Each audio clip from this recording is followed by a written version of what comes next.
Hey guys, what's up? It's 8-Bit Eric. Today we're going to take a look at and review Sonic Forces on the Nintendo Switch. Sonic Forces, the second game for Sonic to come out in less than a year. It was literally like, what, 2 months ago? Holy moly, is 2017 the year of Sonic? Is this going to be just as enjoyable as people enjoyed Sonic Mania? Who knows? This is a return to 3D Sonic gaming. Now it's on the Switch. Let's go ahead and check it out in today's review.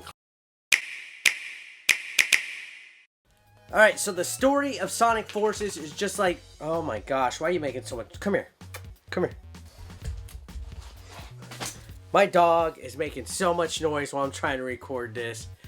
So, I guess I got a co-host, right? So the Sonic Forces story is just like any other Sonic game. Dr. Eggman is up to his evil ways. This time he has a new creation, Infinite. Now Sonic gets defeated and Knuckles then creates a ragtag group of Sonic's friends to save him. You're introduced to a new character in the team which is created by you. Now this is the big draw in Sonic Forces. It's your ability to design and play with your own avatar. And it's actually a pretty fun character creation thing, each with its own specific moves and abilities. Honestly, I think this is a great idea, especially for kids, right? Right, Daisy?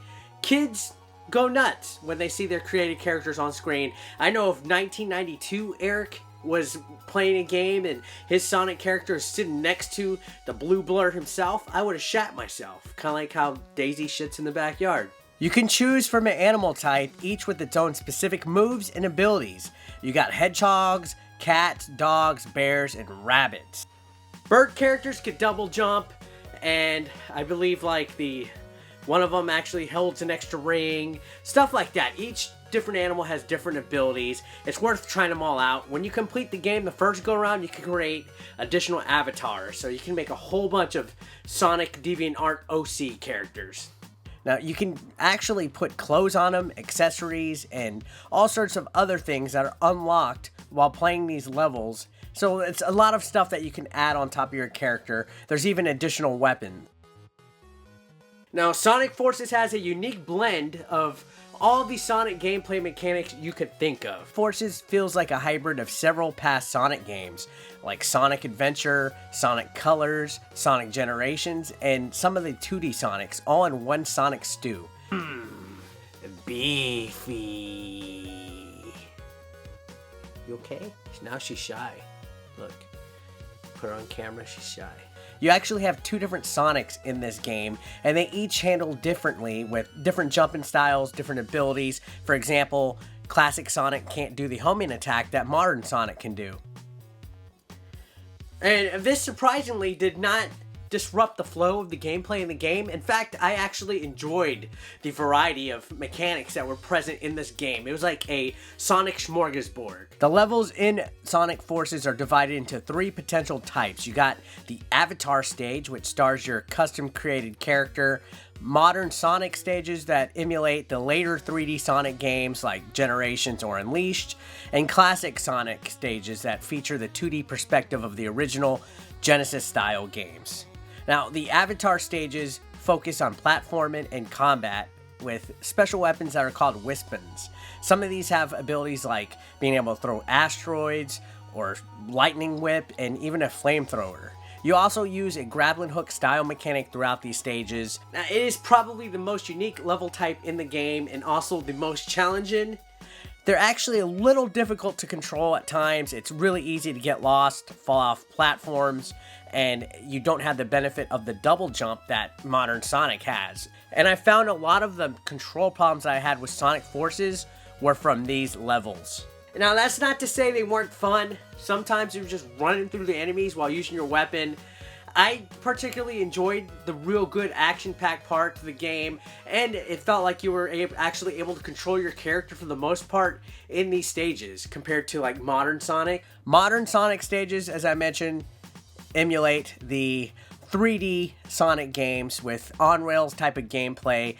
To be honest, it's not as engaging as the 2D Sonic or even the Avatar stages. There is a new boost function that allows Sonic to speeds fast enough to launch over gaps and ram through enemies, which honestly, that's what I did most of the time.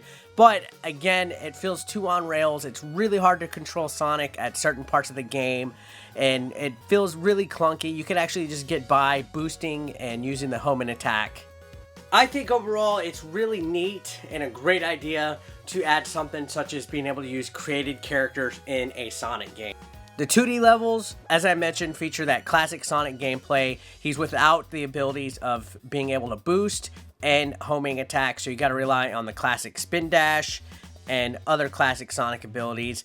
The problem with these levels is that the zoomed perspective of the levels is actually quite far back to where the sprite and all the enemies on screen seem quite small. It's hard to judge some of these platforms that you have to jump on. I found myself getting into a lot of cheap deaths just from this problem alone. Especially on handheld, it's really hard to see Sonic in these 2D perspective levels. I will say this about modern Sonic, he does control and feel a lot better than some previous 3D Sonic games, but it still just feels a little, I guess, outdated. I really think they need to change things up when it comes to 3D Sonic games. Other than that, these stages are actually quite slowed down of pace from the modern Sonic stages. You have a lot of exploration to do in them, and they're fun for the most part. Unfortunately, the 2D classic Sonic levels and even the 2D sections of your avatar and modern Sonic are not as inspired as Sonic Mania. The level design is a bit barren, it's basic, it's not as fun as Sonic Mania, but that's not really fair to compare the two. It's like apples to orange as far as Sonic games go, but it would have been nice to have a good variety of how the levels look. The only one that really came to mind for me was the one casino style pinball level that was like, wow, this is pretty neat. In both Sonic levels, the majority of your time is either holding the stick forward or to the right, and try not to fall off the stages. Occasionally, you will have a level that has both your avatar and modern Sonic in it. These levels also incorporate more of the avatar level's abilities and also throws in cool double boost in the levels. But other than that, there's not much difference in them. Some of the boss fights in these games feature both Sonic and Avatar, and these really are nothing more than just using your boost, and when the lock-on target appears, jumping and homing in to attack, rinse and repeat. In fact, the majority of the boss fights on Sonic Forces are just like this. You either just avoid the enemies, the attacks, and wait for the moment you're able to lock in and attack. There's also a handful of boss fights that just have you bouncing rocks or projectiles back at the enemy with 2D Sonic. Now, Sonic boss fights have never really been engaging in the past. A lot of them are actually pretty basic and easy to just kind of spam your way through as long as you have the rings. I was hoping, though, with the fact that there was 3 different characters in this game with 3 different styles and abilities, that there would have been more variety as far as boss fights go. There's over 30 main levels in this game. Most of them are short. A lot of them I was able to get through within a minute or two. One thing that was cool, sometimes you'll actually see a stage in a different perspective from a different character. So, for example, if I was to play one level with 2D Sonic and then play the modern Sonic equivalent of it, you'll see a whole different perspective. The assets are used the same, the graphics and everything for the most part are the same, but it's just unique to see that ability. But then also the game does throw some bones out there on modern Sonic levels and switches things up mid-stage to keep you on your toes, where 1 minute you're in a 3D environment, then you're hopping on rails, and then all of a sudden there's quick time segments, and then you're in a 2D perspective. And yeah, it's pretty unique.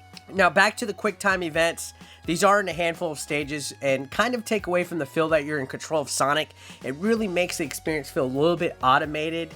There are more secret levels and extra levels that pop up after you complete certain achievements and certain levels. So there's a lot to unlock in the game. Now, the main campaign took me about 4 hours to play straight through. I wasn't exactly rushing. It wasn't very hard as far as the gameplay goes. There is a lot of extras, as I mentioned.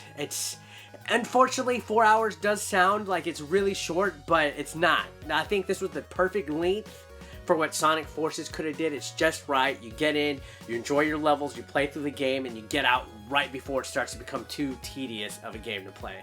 This game isn't hard by any means. There's 2 difficulty modes, normal and hard. Hard suggested for people who have played Sonic games before, and normal for those who haven't. But even at hard, it wasn't too painful. There was moments in the game where the platforming was just too loose to handle, like I mentioned on 2D Sonic stages. There's cheap deaths that happen quite a bit towards the end of the game, and sometimes it's just hard to tell where you are jumping, even on the TV screen, because the 2D levels are just too zoomed out, and the levels and characters are just too hard to see. In addition to the campaign, there's also daily objectives for you to complete that allow you to earn extra unlockables for your avatars. There's leaderboards as well that allow you to compete against friends, scores, and other players. So there is a variety of content here that is nice, and you know, it's not a bad thing that it's included. Now let's talk about the most important thing in regards to how Sonic Forces works on the Nintendo Switch. Its performance. The Switch version is 720p 30 frames per second compared to 1080p 60 frames per second elsewhere. Now there is a little bit of lack of definition in the background scenery, and there's blurriness on the edges of character models. However, I didn't notice any major problems with frame rate issues. At any moment, I never noticed slowdown or any stuttering. The game still felt good to play, it looked great, and even though it doesn't have the graphical power of the other ports of the game, it still performs well and has handheld capabilities, which playing Sonic on the go sold me enough to get the Nintendo Switch version.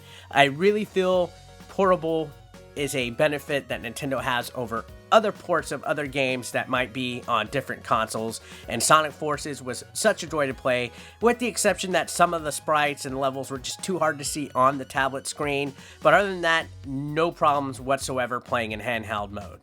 So Sonic Forces overall, is it worth buying for your Nintendo Switch? Well, I will say the game is not a full retail game. It's $39.99.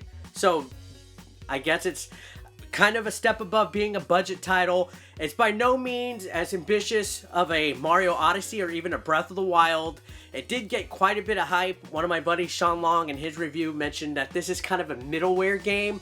Yeah, I could see that this is a necessary third-party filler title along the lines of like a Rayman and even, you know, a Lego game. It's about that level as far as perfection goes. It was developed really well. There was no game-breaking glitches that I've discovered. The frame rate runs perfectly. It's very enjoyable.